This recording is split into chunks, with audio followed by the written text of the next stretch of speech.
আজ আমি তোমাদের সাথে শেয়ার করব ভেজ পাস্তা রেসিপি। তো রেসিপিটা তৈরি করার জন্য প্রথমেই পাস্তাটাকে জল, লবণ আর সাদা তেল দিয়ে ভালো করে সিদ্ধ করে নিলাম।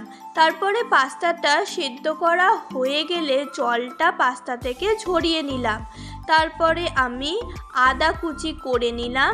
আদা কুচি করা হয়ে গেলে আমি টমেটোটাকেও কুচি করে নিলাম।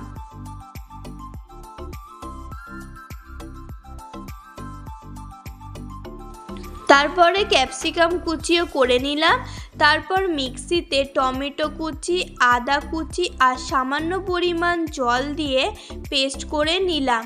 তারপরে কড়াইয়ে রিফাইন তেল গরম করে এর মধ্যে আদা কুচিটাকে ফ্রাই করে নিলাম।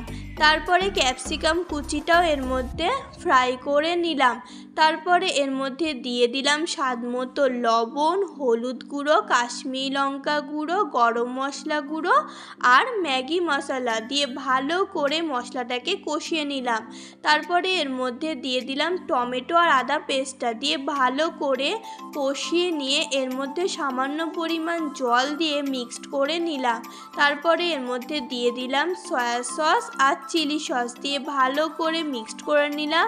তারপরে দিয়ে দিলাম সিদ্ধ করে রাখা পাস্তাটা দিয়ে ভালো করে মিক্সড করে নিলাম। তো আমার ভেজ পাস্তা কমপ্লিট হয়ে গেছে। তো ভিডিওটা কেমন লাগলো অবশ্যই কমেন্ট করে জানিও। আর এইরকম নিউ ভিডিও দেখতে গেলে পেজটাকে ফলো করে পাশে থেকো।